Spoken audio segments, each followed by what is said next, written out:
ಅರ್ಥಿಕಲ್ಪಿತಕಲ್ಪೋಯಂ ಪ್ರತ್ಯರ್ಥಿಗಜಕೇಸರಿ ವ್ಯಾಸತೀರ್ಥಗುರುರ್ಭೂಯಾದಸ್ಮದಿಷ್ಟಾರ್ಥಸಿದ್ಧಯೇ ಮಾಯಿ ಭವವೈರಿಣೆ ಮಧ್ವರಾದ್ದಾಂತವನಚಾರಿಣೆ ವಚೋ ನಖರಿಣೆ ವಾದಿರಾಜಕೇಸರಿಣೆ ನಮಃ. ದುರ್ವಾದಿಧ್ವಾಂತರವಯೇ ವೈಷ್ಣವೇಂದೀವರೇಂದವೇ ಶ್ರೀರಾಘವೇಂದ್ರ ಗುರವೇ ನಮೋತ್ಯಂತ ದಯಾಲವೇ. ತಪಸ್ವಾಧ್ಯಾಯ ಶುಶ್ರೂಷಾ ಕೃಷ್ಣ ಪೂಜಾರತಂ ಮುನಿಂ ವಿಶ್ವೇಶಮಿಷ್ಟದಂ ವಂದೇ ಪರಿವ್ರಾಟ್ ಚಕ್ರವರ್ತಿನಂ. ಶ್ರೀ ಗುರುಭ್ಯೋ ನಮಃ. ಶ್ರೀ ವಿಶ್ವೇಶತೀರ್ಥ ಗುರುಭ್ಯೋ ನಮಃ. ಭಗವಂತನ ಎಲ್ಲ ರೂಪಗಳನ್ನ ಹೇಳ್ತಾ ಹೋಗ್ತಾರೆ. ಯಾಕೆ ಭಗವಂತ ಅನೇಕ ರೂಪಗಳನ್ನ ಧಾರಣೆ ಮಾಡಿದ ಅನ್ನೋದಕ್ಕೆಲ್ಲ ಕಾರಣವನ್ನ ಕೊಟ್ಟು, ಭಗವಂತ ಅನೇಕ ರೂಪಗಳನ್ನ ಧರಿಸುವುದರ ಹಿನ್ನೆಲೆ ಏನು ಅಂದ್ರೆ ಅವರ ಭಕ್ತ ಜನರ ಅನುಗ್ರಹಕ್ಕೋಸ್ಕರ. ಒಬ್ಬೊಬ್ಬರು ಒಂದೊಂದು ರೂಪವನ್ನು ಉಪಾಸನೆ ಮಾಡ್ತಾರೆ.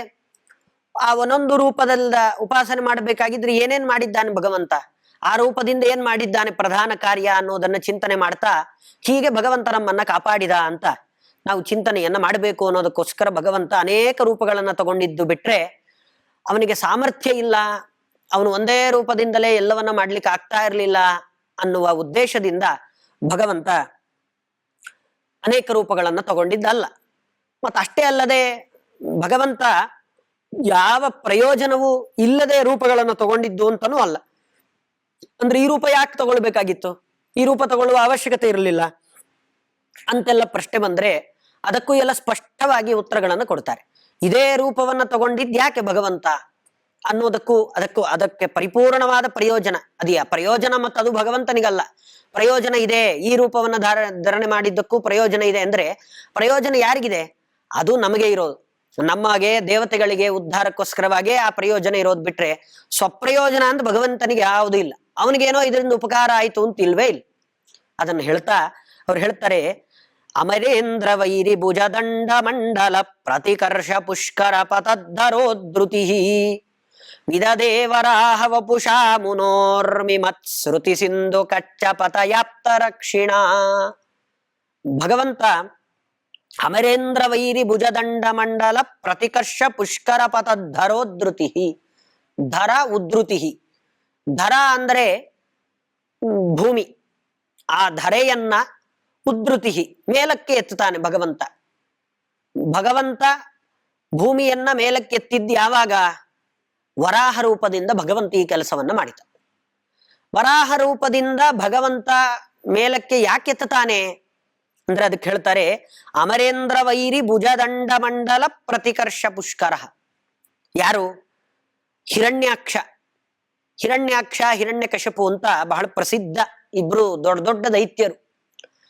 ಈ ಹಿರಣ್ಯಾಕ್ಷ ಹಿರಣ್ಯಕಶಿಪು ಇಬ್ರು ಕೂಡ ದೇವರನ್ನ ತಪಸ್ಸು ಮಾಡ್ತಾರೆ, ಬ್ರಹ್ಮದೇವರನ್ನ ತಪಸ್ಸು ಮಾಡಿ ಅವರೆಲ್ಲ ವರ ಕೇಳ್ಕೊಳ್ತಾರೆ. ನಾವೆಲ್ಲ ಹಾಗೆ ಸಾಯ್ಬಾರ್ದು, ಹೀಗೆ ಸಾಯ್ಬಾರ್ದು ಅಂತೆಲ್ಲ ವರ ಕೇಳಿ, ಅದರಲ್ಲಿ ನನಗೆ ಯಾವ ಹಿರಣ್ಯಕಶಿಪು ಎಷ್ಟೆಲ್ಲ ತಪಸ್ಸುಗಳನ್ನ ಮಾಡಿ ನನಗೆ ಒಟ್ಟು ನಿನ್ನ ಸೃಷ್ಟಿ ಯಾವ್ದಾಗಿದೆಯೋ ಅದರಿಂದ ನನಗೆ ಸಾವು ಬರಬಾರದು ಅಂತ, ಇದೊಂದೇ ಮಾತು, ಒಟ್ಟು ನಿನ್ನಿಂದ ಏನ್ ಸೃಷ್ಟಿ ಆಗಿದೆಯೋ ಅದರಿಂದ ನನಗೆ ಸಾವು ಬರಬಾರದು ಅಂತ ಕೇಳ್ಕೊಳ್ತಾರೆ.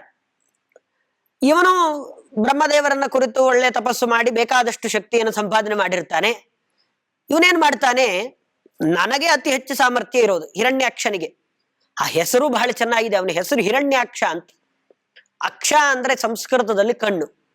ಇವನು ಕಣ್ಣು ಯಾವಾಗ್ಲೂ ಯಾವ್ದ್ರ ಮೇಲೆ ಇರ್ತಾ ಇತ್ತು ಅಂದ್ರೆ ಹಿರಣ್ಯದ ಮೇಲೆ, ಬಂಗಾರದ ಮೇಲೆ ಕಣ್ಣು. ಇವನಿಗೆ ಯಾವಾಗ್ಲೂ ಅದರ ಮೇಲೆ ಆಸೆ, ನನಗೆ ಸಂಪತ್ತಿರ್ಬೇಕು, ಶಕ್ತಿ ನನಗೆ. ಬಂಗಾರ ಹಿರಣ್ಯ ಅಂತ ಹೇಳಿದ್ರೆ ಎಲ್ಲವನ್ನೂ ಸೇರಿಸಿಕೊಳ್ಬಹುದು, ಸಾಮರ್ಥ್ಯ ಅದ್ ನನಗೆ ಜಾಸ್ತಿ ಇರೋದು, ಮತ್ತೆ ಬಂಗಾರ ಅದ್ ನನಗೆ ಬೇಕು, ಜಗತ್ತಿನಲ್ಲಿರುವ ಒಳ್ಳೊಳ್ಳೆ ವಸ್ತುಗಳು ಏನೇ ಇದ್ರು ಅದೆಲ್ಲ ನನಗೆ ಸೇರ್ಬೇಕು, ನನ್ನಷ್ಟು ಶಕ್ತಿ ಯಾರಿಗಿಲ್ಲ ಅಂತ. ಹಾಗಾಗಿ ಒಂದ್ಸತಿ ಅವನು ತಾನು ನನ್ನ ಹತ್ರ ಹೇಗಿದ್ರು ಬೇಕಾದ ಶಕ್ತಿ ಇದೆಯಲ್ಲ ಅದನ್ನು ಪ್ರಯೋಗ ಮಾಡೋಣ ಅಂತ ಹೇಳಿ ಸಮಗ್ರ ಭೂಮಿಯನ್ನೇ, ಆ ಭೂದೇವಿಯನ್ನ, ಆ ಭೂಮಂಡಲವನ್ನೇ ತಾನು ತಗೊಂಡು ಹೋಗಿ ನೀರಿನಲ್ಲಿ ಪ್ರಳಯೋದಕ ಅಂತ ಆ ಪ್ರಳಯೋದಕದಲ್ಲಿ ತಗೊಂಡು ಹೋಗಿ ಆ ಭೂಮಿಯನ್ನು ಪೂರ್ತಿ ತಾನು ಮುಳುಗಿಸಿಟ್ಬಿಡ್ದ. ಮುಳುಗಿಸಿಟ್ಬಿಟ್ರೆ ಎಲ್ರಿಗೂ ಸಮಸ್ಯೆ ಅದರಿಂದ. ಕೆಲವರೆಲ್ಲ ರಾಕ್ಷಸರು, ಯಾರ ಋಷಿಗಳು ಹೋಮವನ್ನು ಮಾಡ್ತಾ ಇದ್ರೆ ಅಲ್ಲಿ ಹೋಗಿ ರಕ್ತವನ್ನು ಹಾಕೋದು, ಮಾಂಸವನ್ನು ಹಾಕೋದು, ಈ ತರ ಎಲ್ಲ ಮಾಡ್ತಾ ಇದ್ರು. ಇವನು ಹಾಗಲ್ಲ, ಇವನು ಸಮಗ್ರವಾಗಿ ಇಡೀ ಭೂಮಂಡಲವನ್ನೇ ತಗೊಂಡು ಹೋಗಿ ಸಮುದ್ರದಲ್ಲಿ ಒಂದೇ ಸತಿ ಇಟ್ಬಿಟ್ಟ. ಆ ಪ್ರಳಯ ಉದಕದಲ್ಲಿ ತಗೊಂಡು ಹೋಗಿ ಹಾಕ್ಬಿಟ್ಟ. ಆಗ ಭೂಮಿ ದೇವಿ ತಾನು ಭಗವಂತನನ್ನ ವಿಶೇಷವಾಗಿ ಪ್ರಾರ್ಥನೆ ಮಾಡ್ತಾಳೆ. ಎಲ್ಲ ದೇವತೆಗಳು ಪ್ರಾರ್ಥನೆ ಮಾಡ್ತಾರೆ. ಇಂಥ ಕಷ್ಟ, ಇವನ್ ಯಾರ ಮಾತು ಕೇಳೋದಿಲ್ಲ, ಸುಮ್ಮನೆ ಸ್ವರ್ಗಕ್ಕೆ ಅಂತ ಬರ್ತಾನೆ, ಅಲ್ಲೆಲ್ಲ ದಾಳಿ ಮಾಡ್ತಾನೆ, ನಮ್ಮನ್ನೆಲ್ಲ ಬೈತಾನೆ, ಹೊಡಿತಾನೆ, ತನಗೆ ಹೇಗೆ ಬೇಕೋ ಹಾಗೆ ಇಚ್ಛಾನುಸಾರವಾಗಿದ್ದಾನೆ, ಒಬ್ಬರಿಗೆ ಒಳ್ಳೇದಾಗ್ಬೇಕು ಅನ್ನುವ ಭಾವನೆ ಅವನಿಗಿಲ್ಲ, ಎಲ್ಲ ಸಜ್ಜನರಿಗೆ ತೊಂದರೆ ಮಾಡ್ತಿದ್ದಾನೆ. ಪ್ರಧಾನವಾಗಿ ಅದೇನೆ. ಯಾರು ತಂಪಾಡಿಗೆ ತಮ್ಮ ಕೆಲಸ ಮಾಡ್ತಾ ತಾವಾಯ್ತು, ತಮ್ಮ ಕೆಲಸಗಳಾಯ್ತು, ತಮ್ಮ ದೇವರ ಪೂಜೆಯೋ ಮತ್ತೊಂದು ಏನೋ ಮಾಡ್ತಾ ಇರೋರಿಗೆ ಇವನ್ ತೊಂದರೆ ಕೊಡ್ತಾ ಇದ್ದಾನೆ. ದೊಡ್ಡ ಟೆರರಿಸ್ಟ್ ಆಗ್ಬಿಟ್ಟಿದ್ದಾನೆ ಇವನು ಅಂತ. ಸುಮ್ಮನೆ ಇರುವ ವಾತಾವರಣವನ್ನ ಅಲ್ಲೋಲ ಕಲ್ಲೋಲ ಮಾಡೋದು. ಬಹಳ ದೊಡ್ಡ ಟೆರರಿಸ್ಟ್. ಮೊದಲಿಗೆ ಹುಟ್ಕೊಂಡವನು ಇವನೇ. ಯಾಕೆಲ್ಲ ಶಾಂತವಾಗಿರ್ಬೇಕು, ಎಲ್ಲ ನಾನೇ ಆಗ್ಬೇಕು ಅನ್ನೋ ಭಾವನೆ. ಈ ಟೆರರಿಸ್ಟ್ಗಳಿಗೆ ಅಂಥದ್ದೊಂದು ಭಾವನೆ ಇರುತ್ತೆ. ಎಲ್ಲ ಕಡೆ ನಾವೇ ಇರಬೇಕು, ನಮ್ದೇ ಆಗ್ಬಿಡ್ಬೇಕು ಈ ಜಾಗ ಎಲ್ಲ, ಈ ಬೇರೆ ಯಾರಿಗೋ ಯಾಕೆ ಕೊಡ್ಬೇಕು, ಅವರೆಲ್ಲ ಯಾಕಿರ್ಬೇಕು, ನಾವಿದ್ರೆ ಸಾಕು ಅಂತ ಎಲ್ಲರೂ ಬಯಸೋದು. ಇದನ್ನೇ ಉಗ್ರವಾದ ಅಂತ ಕರೀತಾರೆ. ಅದನ್ನು ಮೊದಲು ಶುರು ಮಾಡಿಕೊಟ್ಟವನೇ ಇವನು ಹಿರಣ್ಯಾಕ್ಷ. ಈ ಉಗ್ರವಾದವನ್ನು ಪ್ರಾರಂಭ ಮಾಡ್ತಾನ ಅವನು. ಎಲ್ಲ ಕಡೆ ನಂದೇ ರಾಜ್ಯವಾರ ನಡಿಬೇಕು, ಬೇರೆಯವ್ರು ಯಾಕೆ ಅಂತ. ಹಾಗೆ ಮಾಡಿದ್ರೆ ಅವ್ರದೇ ಮೇಲ್ಗೈ ಆಗುತ್ತಲ್ಲ, ಭೂಮಿಯನ್ನೇ ಒಳಗೋಗಿ ಹಾಕ್ಬಿಟ್ನಲ್ಲ ಅಂತ ಯೋಚನೆ ಬಂದ್ರೆ ತಕ್ಷಣ ಅದಕ್ಕೆ ಭಗವಂತ ಉತ್ತರ ಕೊಟ್ಟ. ಭಗವಂತ ವರಾಹ ರೂಪದಿಂದ ಬರ್ತಾನೆ. ವರಾಹ ರೂಪದಿಂದ ಬಂದು ಆ ಹಿರಣ್ಯಾಕ್ಷನನ್ನ ಸಂಹಾರ ಮಾಡಿ ಆ ಪ್ರಳಯ ಜಲದಲ್ಲಿ ಮುಳುಗಿರ್ತಕ್ಕಂತಹ ಭೂಮಿಯನ್ನ ತನ್ನ ಕೋರೆ ದಾಡಿಗಳಿಂದಾಗಿ ಭಗವಂತ ಮೇಲಕ್ಕೆ ಎತ್ತಿ, ಅದು ಯಾವ ಜಾಗದಲ್ಲಿ ಭೂಮಿಯ ಕಕ್ಷೆ ಇದೆಯೋ ಆ ಕಕ್ಷೆಯಲ್ಲಿ ತಂದು ಮತ್ತೆ ಭಗವಂತ ಯಥಾಸ್ಥಾನದಲ್ಲಿ ನಿಲ್ಲಿಸ್ತಾನೆ. ಈ ಸಾಮರ್ಥ್ಯ ಯಾರಿಗಿದೆ? ಆ ಕಕ್ಷೆಯಲ್ಲಿ ಇವತ್ತು ನಾವು ಹೇಳ್ತೀವಲ್ಲ ಗ್ರಾವಿಟಿ ಪವರ್ ಅಂತ. ಏನಂದ್ರೆ ನಾವು ಏನೇ ವಸ್ತುವನ್ನು ಮೇಲಕ್ಕೆ ಹಾಕಿದ್ರು ಭೂಮಿಯಲ್ಲಿ ಕೆಳಗೆ ಬರುತ್ತೆ. ಭೂಮಿ ತಾನು ಎಲ್ಲೂ ಕೆಳಗಡೆ ಬೀಳದಾಗೆ ಎಲ್ಲೂ ಹೋಗದಾಗ ಅಲ್ಲೇ ನಿಂತಿರ್ಬೇಕಲ್ಲ. ಆ ಭೂಮಿಯ ಕಕ್ಷೆ ಏನಿದೆ ಆ ಜಾಗದಿಂದ ಸ್ವಲ್ಪವೂ ಆ ಕಡೆ ಈ ಕಡೆ ಆಗದಾಗ ಅಲ್ಲೇ ನಿಂತಿದೆ ಅಂದ್ರೆ ಅದಕ್ಕೇನು ಕಾರಣ? ಆ ಭಗವಂತ ಆ ವ್ಯವಸ್ಥೆಯನ್ನು ಮಾಡಿದ್ದಾನವನು. ಆ ಸಂಕರ್ಷಣ ರೂಪಿ ಭಗವಂತ ತನ್ನ ಸಾಮರ್ಥ್ಯದಿಂದಾಗಿ ಆ ಭೂಮಿಯನ್ನ ತಾನು ಹಿಡಿದಿಟ್ಕೊಂಡಿದ್ದಾನೆ. ಅದು ಆ ಕಕ್ಷೆ ಬಿಟ್ಟು ಎಲ್ಲಿಗೂ ಅಲಗಾಡದ ರೀತಿಯಲ್ಲಿ ಭಗವಂತ ವ್ಯವಸ್ಥೆ ಮಾಡಿದ್ದಾನೆ. ಹಾಗಾಗಿ ಮತ್ತೆ ತಗೊಂಡು ಬಂದು ಇಡಬೇಕಾಗಿದ್ರೆ ಅವನೇ ಬೇಕು, ಮತ್ತಾರಿಗೂ ಈ ಸಾಮರ್ಥ್ಯ ಇಲ್ಲ. ಹಾಗಾಗಿ ವರಾಹ ರೂಪದಿಂದ ಭಗವಂತ ಆ ಹಿರಣ್ಯಾಕ್ಷನನ್ನ ಸಂಹಾರ ಮಾಡಿ ಭೂಮಿಯನ್ನು ಉದ್ಧಾರ ಮಾಡಿದ ಅಂತ ಚಿಂತನೆ ಮಾಡಿದರೆ ನಮ್ಮ ಉದ್ಧಾರ ಆಗತ್ತೆ. ನಾವು ಜೀವನದಲ್ಲಿ ಕೆಳಗಡೆ ಬಿದ್ದಿದ್ರೆ, ಪಾತಾಳಕ್ಕೆ ಕುಸಿದು ಬಿಟ್ಟಿದ್ರೆ, ವರಾಹ ದೇವರನ್ನ ನಿರಂತರವಾಗಿ ಈ ತರ ಉಪಾಸನೆ ಮಾಡೋದು. ಭಗವಂತ ನೀನು ಈ ಭೂಮಿಯನ್ನೇ ಮೇಲಕ್ಕೆ ತಗೊಂಡು ಬಂದು ಮೇಲೆ ಸರಿಯಾದ ಕಕ್ಷೆಯಲ್ಲಿಟ್ಟವನು, ನನ್ನ ಜೀವನವನ್ನು ಸರಿಯಾದ ಒಂದು ಕಕ್ಷೆಗೆ ಸೇರಿಸು ಅಂತ ಭಗವಂತನನ್ನ ಹೊಸದಾಗಿ ಪ್ರಾರ್ಥನೆ ಮಾಡೋದು. ನಾನು ಕೆಳಗಡೆ ಬಿದ್ದೋಗಿದ್ದೀನಿ, ನನಗೆ ಯಾರು ಈ ಬಂಧುಗಳು ಮಕ್ಕಳು ಮತ್ತೊಬ್ರು ಯಾರೋ ರಕ್ಷಣೆಗೆ ಬರೋರಲ್ಲ, ಇವರು ಯಾರೋ ರಕ್ಷಣೆ ಮಾಡುವ ಸಾಮರ್ಥ್ಯನೂ ಅವ್ರ ಕೈಲಿ ಇಲ್ಲ, ನೀನು ಸರ್ವ ಸಮರ್ಥ, ಈ ತರ ಕೆಳಗೆ ಬಿದ್ದಿದ್ದೀನಿ, ನನ್ನ ಮೇಲಕ್ಕೆ ಎತ್ತು, ವರಾಹ ರೂಪದಲ್ಲಿ ಭೂಮಿಯನ್ನೇ ಮೇಲಕ್ಕೆ ತಂದ ಮಹಾನುಭಾವ ನೀನು ಅಂತ ದೇವರನ್ನ ಕೇಳಿಕೊಂಡ್ರೆ ನಾವು ವ್ಯವಹಾರದಲ್ಲಿರ್ಬೋದು, ಉದ್ಯೋಗದಲ್ಲಿರ್ಬೋದು, ಎಲ್ಲೇ ಇರಬಹುದು, ಯಾವುದೇ ವಿಷಯದಿಂದ ಕೆಳಗಡೆ ಬಿದ್ದಿದ್ರು, ಅಧ್ಯಯನದಲ್ಲಿದ್ರೂ ಪರವಾಗಿಲ್ಲ, ಕೆಳಗಡೆ ಬಿದ್ದರೆ ಭಗವಂತ ಮೇಲಕ್ಕೆ ನಮ್ಮನ್ನ ಎತ್ತುತ್ತಾನೆ. ನಾವು ಎಲ್ಲಿ ನಿಲ್ಬೇಕೋ ಅಲ್ಲಿಗೆ ತಂದಿಡ್ತಾನೆ. ಮತ್ತೆ ಭಗವಂತನನ್ನು ಪ್ರಾರ್ಥನೆ ಮಾಡಿದೆ, 1 ಕೋಟಿ ಬೇಕಾಗಿತ್ತು, ನನಗೊಂದು 10 ಲಕ್ಷ ಕೊಡೋ ಹಾಗೆ ಮಾಡ್ದ ಅಷ್ಟೇ ದೇವರು. ಅವನಿಗೆ ಸಾಮರ್ಥ್ಯ ಇಲ್ಲ ಅಂದ್ರೆ, ನಿನಗೆ 10 ಲಕ್ಷ ಸಿಕ್ಕಿದ್ರೆ ಸುಖವಾಗಿರ್ತೀಯಾ ಅಂತ ಗೊತ್ತಿತ್ತು, ಅಷ್ಟೇ ಕೊಟ್ಟ ಅವನು ಭಗವಂತ. ಕೋಟಿಗಟ್ಟಲೆ ಹಣ ತಗೊಂಡ್ರೆ ನೀನು ಹಾಳಾಗೋಗ್ತೀಯ, ಅದಕ್ಕೆ ನಿನಗೆ ಎಷ್ಟು ಬೇಕೋ ಅಷ್ಟು ಅವಶ್ಯಕತೆ ಇರೋಷ್ಟು ಕೊಟ್ಟ. ಭೂಮಿಯನ್ನು ಕೆಳಗಡೆ ಬಿದ್ದೋಗಿದೆ ಅಂತ ತಗೊಂಡೋಗಿ ಎಲ್ಲಾ ಲೋಕಗಳಿಗಿಂತ ಮೇಲೆ ಇಟ್ಬಿಡೋಣ ಅಂತ ಭಗವಂತ ಮೇಲೆ ಇಡ್ಲಿಲ್ಲ. ಅದರ ಕಕ್ಷೆ ಎಲ್ಲಿದೆಯೋ, ಅದರ ಜಾಗ ಎಲ್ಲಿದೆಯೋ ಅಲ್ಲಿಗೆ ತಗೊಂಡು ಬಂದು ಭಗವಂತ ಅದನ್ನು ಕೂಡಿಸಿದ. ಇಂಥದ್ದು ಭಗವಂತನ ವರಾಹ ರೂಪ. ಮತ್ತೆ ಇದೇ ಶ್ಲೋಕದಿಂದಲೇ ಇನ್ನೊಂದು ರೂಪವನ್ನು ಕೂಡ ಹೇಳ್ತಾರಲ್ಲ, ಅದೇ ತಾನೇ ಸ್ವಾರಸ್ಯ. ಇನ್ನೊಂದು ಯಾವ ರೂಪವನ್ನು ಹೇಳ್ತಿದ್ದಾರೆ ಅಂದ್ರೆ ಅದನ್ನ ಹೇಳಿದ್ರು, ವಿದದೇ ವರಾಹ ವಪುಷಾ ಮುನೋರ್ಮಿ ಮತ್ಸೃತಿ ಸಿಂಧು ಕಚ್ಚಪತಯಾಪ್ತ ರಕ್ಷಿಣ. ಕಚ್ಚಪತಯಾಪ್ತ ರಕ್ಷಿಣ, ಕಚ್ಚಪ ರೂಪದಿಂದ ಭಗವಂತ ಮತ್ತೆ ದರ ಉದ್ಧೃತಿಯನ್ನ ಮಾಡಿದ್ದ. ಧರ ಅಂತ ಹೇಳಿದ್ರೆ ಮೊದಲಿಗೆ ಭೂಮಿ, ಇಲ್ಲಿ ದರ ಅಂದ್ರೆ ಭೂಧರ, ಪರ್ವತ ಅಂತ ಇಟ್ಕೊಳ್ಬೇಕು. ಪರ್ವತವನ್ನ ಉದ್ಧೃತಿ ಮೇಲಕ್ಕೆ ಎತ್ತಿದ ಭಗವಂತ. ಪರ್ವತವನ್ನ ಮೇಲಕ್ಕೆ ಎತ್ತಿದ್ದು ಯಾವಾಗ ಭಗವಂತ? ಪರ್ವತ ಯಾವಾಗ ಒಳಗಡೆ ಕುಸ್ಕೊಳ್ತು, ಅದನ್ನು ಯಾವಾಗ ಭಗವಂತ ಮೇಲಕ್ಕೆ ಎತ್ತದ ಅಂದ್ರೆ ಅದನ್ನು ಹೇಳ್ತಾರೆ, ಸಮುದ್ರ ಮಥನ ಕಾಲದಲ್ಲಿ ದೇವತೆಗಳು ದೈತ್ಯರು ಎಲ್ಲ ಸೇರಿ ಸಮುದ್ರ ಮಥನ ಮಾಡ್ತಾರೆ. ಸಮುದ್ರ ಮಥನ ಮಾಡಿದ್ರ ಉದ್ದೇಶ ಏನು ಅಂದ್ರೆ ಅಮೃತ ಬೇಕು.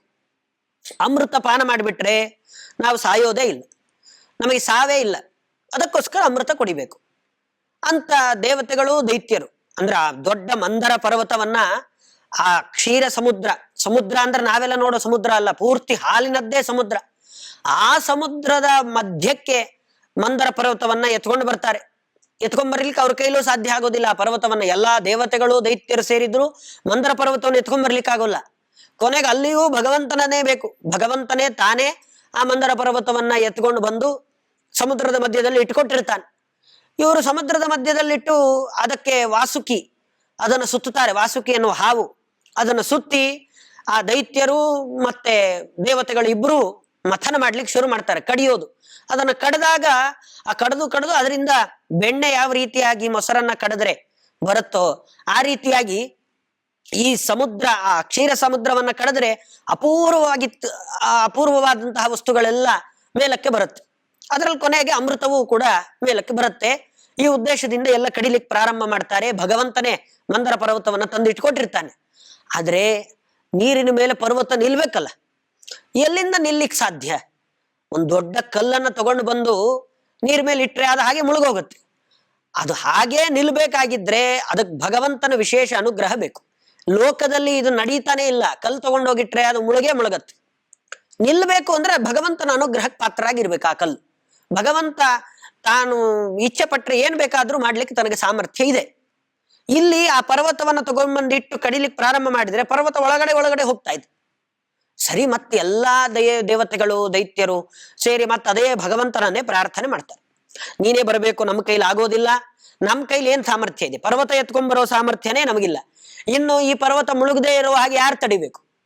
ಒಂದಾ ದೇವತೆಗಳೆಲ್ಲ ಕೆಳಗೆ ಹೋಗಿ ಪರ್ವತ ಹಿಡ್ಕೊಳ್ಬೇಕು, ಮೇಲ್ಗಡೆ ದೈತ್ಯರು ಮಾತ್ರ ಕಡಿಬೇಕು. ಹಾಗೆ ಕಡಿಲಿಕ್ಕೆ ಜನಬಲ ಸಾಕಾಗೋದಿಲ್ಲ. ಏನ್ ಪರ್ವತ ಅಂದ್ರೆ ಚಿಕ್ಕದಲ್ಲ, ಬಹಳ ವಿಶಾಲವಾದ ಪರ್ವತ. ಆ ಪರ್ವತದ ಆ ಕಡೆಗೆ ಈ ಕಡೆಗೆ ಎಲ್ಲ ಜನ ಬೇಕು. ಅಷ್ಟು ಸಂಖ್ಯೆಯಲ್ಲಿ ಜನ ಇಲ್ಲ.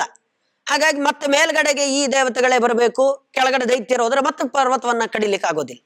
ಈ ಸಮಸ್ಯೆ ಬಂದಾಗ ಹಾಗೆ ಅವಾಗ ಮತ್ತೆ ಭಗವಂತ ಅವಾಗ ಕಚ್ಚಪ ರೂಪ, ಕಚ್ಚಪ ಅಂತ ಹೇಳಿದ್ರೆ ಕೂರ್ಮ, ಆಮೆಯ ರೂಪವನ್ನ ಭಗವಂತ ತಗೊಳ್ತಾನೆ. ಆಮೆಯ ರೂಪವನ್ನ ಭಗವಂತ ಯಾಕೆ ತಗೊಳ್ಬಾರ್ದಾಗಿತ್ರಿ? ಏನ್ ಪ್ರಯೋಜನ? ಆಮೆ ಎಲ್ಲ ಆಗಿ ಬರ್ತಾನೆ ದೇವ್ರು. ಕೆಲವ್ರು ಹೇಳ್ತಾರೆ, ನಿಮ್ ದೇವ್ರು ಏನ್ರಿ ಹಂದಿ ಆಗಿದಾನೆ, ಆಮೆ ಆಗಿದಾನೆ, ಮೀನಾಗಿದ್ದಾನೆ. ಸುಮ್ನೆ ಆಗಿದ್ದಲ್ಲ. ನೀನ್ ಯಾಕಾದ ಭಗವಂತ ಅಂತ ಹೇಳಿದ್ರು. ಆಮೆ ಯಾಕಾದ ಭಗವಂತ ಅಂದ್ರೆ ಆಮೆಯ ಮೇಲ್ಭಾಗ ಬಹಳ ಗಟ್ಟಿ, ಬಹಳ ಒರಟಾಗಿರತ್ತೆ. ಅದು ಅಷ್ಟು ಸುಲಭಕ್ಕೆ ಮುರಿದು ಹೋಗುವಂಥದ್ದಲ್ಲ. ಹಾಗೆ ಆ ಪರ್ವತವನ್ನ ತನ್ನ ಬೆನ್ನ ಮೇಲೆ ತಾನು ಇರಿಸ್ಕೊಂಡ ಭಗವಂತ. ಇಷ್ಟು ಅನುಗ್ರಹ ಅವರ ಮೇಲೆ. ಆ ಬೆನ್ನ ಮೇಲೆ ಇಟ್ಟು ಕಡಿಲಿಕ್ಕೆ ಪ್ರಾರಂಭ ಮಾಡಿ ಅಂತ ಅನುಗ್ರಹವನ್ನು ಮಾಡ್ತಾನೆ.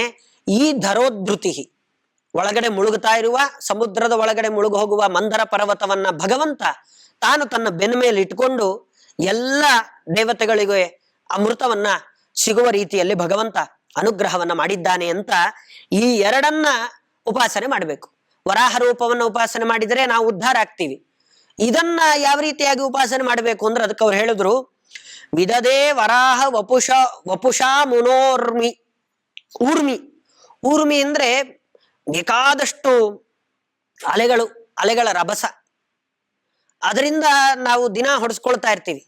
ಸಂಸಾರದಲ್ಲಿ ಬಿದ್ದವರಿಗೆ ಒಂದು 6 ವಿಷಯ ನಿರಂತರವಾಗಿರುತ್ತೆ. ಇದು ಯಾವಾಗ್ಲೂ ಹೋಗೋದೇ ಇಲ್ಲ. ಆ 6 ಯಾವಾಗ್ಲೂ ಬಂದು ಹೊಡಿತಾನೆ ಇರುತ್ತೆ. ಅದ್ರ ಏಟಿಗೆ ನಾವು ಸಿಕ್ಕಾಕೊಳ್ತಾನೆ ಇರ್ತೀವಿ. ಸಮುದ್ರದ ಹತ್ರ ಹೋಗಿ ಕೂತ್ಕೊಂಡ್ರೆ ಅಲೆಗಳು ಬಂದು ನಮಗೆ ಹೊಡಿತಾನೆ ಇರುತ್ತೆ. ನಿಲ್ಲೋದು ಅಂತ ಇಲ್ವೇ ಇಲ್ಲ ನಮಗೆ. ಸಮುದ್ರ ಆ ಅಲೆ ಎಷ್ಟು ಹೊಡಿತಾ ಇರುತ್ತೋ ಅಲ್ಲಿ ತನಕ ನಾವು ಆ ಸಮುದ್ರವನ್ನು ದಾಟ್ಲಿಕ್ಕೆ ಆಗೋದಿಲ್ಲ. ಹಾಗೆ ಈ ಸಂಸಾರ ಅನ್ನೋ ಸಮುದ್ರದಲ್ಲಿ 6 ವಿಷಯ ನಮಗೆ ಯಾವಾಗ್ಲೂ ಹೊಡಿತಾನೇ ಇರುತ್ತೆ ಅಲೆ. ಯಾವುದದು ಅಂದ್ರೆ ಅದನ್ನ ಹೇಳ್ತಾರೆ, ಗರ್ಭೀಭಾವ, ಜನನಃ, ವೃದ್ಧಿ, ಪರಿಣಾಮ, ಅಪಕ್ಷಯ, ವಿನಾಶ. ಇದು 6 ಯಾವಾಗ್ಲೂ ನಮಗೆ ಬರ್ತಾನೇ ಇರುತ್ತೆ. ಗರ್ಭೀಭಾವ, ಮೊದಲು ಗರ್ಭಾವಸ್ಥೆಯಲ್ಲಿ ಇರ್ತೀವಿ. ಆಮೇಲೆ ಜನನ, ಹುಟ್ಟುತ್ತೀವಿ. ಹುಟ್ಟಿದ ಮೇಲೆ ಬೆಳಿಲಿಕ್ಕೆ ಪ್ರಾರಂಭ ಮಾಡ್ತೀವಿ. ಬೆಳಿಲಿಕ್ಕಾದ್ಮೇಲೆ ಮತ್ತೆ ಅದರಲ್ಲೇ ಸ್ವಲ್ಪ ಪರಿಣಾಮ ಆಗುತ್ತೆ. ಚಿಕ್ಕವರು ಇರ್ತಾರೆ, ಮತ್ತೆ 16, 18, 20 ವರ್ಷ ಸ್ವಲ್ಪ. ಮತ್ತೆ ಅಪಕ್ಷಯ, ಬೆಳಿಲಿಕ್ಕೆ ಪ್ರಾರಂಭ ಮಾಡಿದವರು ಕುಗ್ಲಿಕ್ಕೆ ಪ್ರಾರಂಭ ಮಾಡ್ತೀವಿ. 20, 25, 30, 40, 45 ಆದ್ಮೇಲೆ ಮತ್ತೆ ಕೆಳಗೆ ಹೋಗ್ತಾ ಬರ್ತೀವಿ. ದೇಹದ ಶಕ್ತಿ ಅದು ಎಲ್ಲ ಕೆಳಗೆ ಆಗ್ತಾ ಬರುತ್ತೆ. ಕೊನೆಗೆ ಒಂದಿನ ವಿನಾಶ, ದೇಹ ಮರಣವನ್ನು ಹೊಂತೀವಿ. ಮತ್ತೆ ಮರಣ ಹೊಂದಿದ್ರೆ ಮತ್ತೆ ಗರ್ಭೀಭಾವ, ಮತ್ತೆಲ್ಲೋ ಒಂದ್ ಕಡೆ ಹುಟ್ಟೋದು, ಮತ್ತೆ ಬೆಳೆಯೋದು. ಈ ತರ ಈ 6 ನಿಲ್ಲೋದೇ ಇಲ್ಲ, ಬರ್ತಾನೆ ಇರುತ್ತೆ, ಹೊಡಿತಾನೆ ಇರುತ್ತೆ. ನಿರಂತರವಾಗಿ ಸಮುದ್ರದ ಅಲೆಗಳು ದಡಕ್ಕೆ ಹೊಡೆಯೋ ತರ ಸಂಸಾರ ಅನ್ನುವ ಸಮುದ್ರದಲ್ಲಿ ಇದು 6 ಯಾವಾಗ್ಲೂ ಹೊಡಿತಾ ಇರುತ್ತೆ. ಇದನ್ನು ದಾಟಬೇಕಾದ್ರೆ, ಆ ಅಲೆಗಳ ರಭಸವನ್ನ ತಡ್ಕೊಂಡು ಅದನ್ನ ಸೀಳಿ ನಾವು ಮುಂದಕ್ಕೆ ಹೋಗ್ಬೇಕಾದ್ರೆ ಅದಕ್ಕೆ ಈ ಭಗವಂತ ಕೂರ್ಮರೂಪಿ ಭಗವಂತನ ಉಪಾಸನೆಯನ್ನ ಮಾಡಿದರೆ ಅವನು ಅವನ ಬೆನ್ನ ಮೇಲೆ ಕೂಡಿಸ್ಕೊಂಡು ಕರ್ಕೊಂಡು ಹೊರಟೋಗ್ತಾನೆ. ಎಂಥ ಅಲೆಗಳು ಬಂದ್ರು ಅವನು ಅದನ್ನ ನಿಭಾಯಿಸಿ ನಮ್ಮನ್ನ ಸಂಸಾರ ಅನ್ನುವ ಈ ಬಂಧನದಿಂದ ದಾಟಿಸಿ ನಮ್ಮನ್ನ ಮುಂದಕ್ಕೆ ಬಿಡ್ತಾನೆ. ಇಂತಹ ಭಗವಂತನ ಅದ್ಭುತವಾದ ಎರಡು ರೂಪಗಳು, ಒಂದು ವರಾಹ ರೂಪ, ಮತ್ತೊಂದು ಕೂರ್ಮ ರೂಪ. ಹಿಂದೆ ಹೇಳಿದ್ದು ಹಯಗ್ರೀವ ರೂಪ, ಅದು ಜ್ಞಾನಪ್ರದ. ಹಯಗ್ರೀವ ರೂಪವನ್ನು ಚಿಂತನೆ ಮಾಡಿದರೆ ಒಳ್ಳೆ ಜ್ಞಾನ ಕೊಡ್ತಾರೆ. ಮತ್ತೆ ಅದೇ ತರ ಮತ್ಸ್ಯರೂಪಿ ಭಗವಂತನನ್ನ ಚಿಂತನೆ ಮಾಡಿದ್ರು ನಮಗೆ ಸಂಸಾರದಿಂದ ಮುಕ್ತಿಯನ್ನ ಭಗವಂತ ಕೊಡ್ತಾನೆ. ಒಳ್ಳೆ ವೇದಾಧ್ಯಯನ ಮಾಡ್ಲಿಕ್ಕೆ ಅನುಕೂಲವನ್ನ ಮಾಡಿಕೊಡ್ತಾನೆ ಭಗವಂತ. ಹೀಗೆ 4 ರೂಪಗಳ ಚಿಂತನೆಯನ್ನ ಕೊಟ್ಟು, ಒಂದು ಮತ್ಸ್ಯ, ಹಯಗ್ರೀವ, ಕೂರ್ಮ, ವರಾಹ. ಅದರಲ್ಲಿ ಮಧ್ಯದಲ್ಲಿ ಹಯಗ್ರೀವ ಅನ್ನೋದೊಂದು ಬಿಟ್ರೆ ಮತ್ಸ್ಯ, ಕೂರ್ಮ, ವರಾಹ ದಶಾವತಾರಗಳಲ್ಲಿ ಪ್ರಸಿದ್ಧವಾದ ಮತ್ಸ್ಯ, ಕೂರ್ಮ, ವರಾಹ ರೂಪಗಳನ್ನ ನಿರೂಪಣೆ ಮಾಡಿ, ಮುಂದೆ ಭಗವಂತ ನರಸಿಂಹ ರೂಪವನ್ನ ತಗೊಂಡ. ಅದನ್ನ ಯಾಕೆ ತಗೊಳ್ತಾನೆ? ಇನ್ನೊಂದು ವಿಶಿಷ್ಟವಾದ ರೂಪ ತಾಪಸ ರೂಪ. ತಾಪಸ ಅನ್ನುವ ಭಗವಂತ ರೂಪವನ್ನು ಯಾಕೆ ತಗೊಳ್ತಾನೆ ಅನ್ನೋದನ್ನ ಮುಂದೆ ತಿಳಿಸ್ಕೊಡ್ತಾರೆ. ಅದನ್ನ ನಾಳೆಯ ದಿನ ನೋಡೋಣ ಅಂತ ಹೇಳ್ತಾ ನನ್ನ ಮಾತನ್ನು ಮುಗಿಸ್ತೇನೆ. ಕೃಷ್ಣಾರ್ಪಣಮಸ್ತು.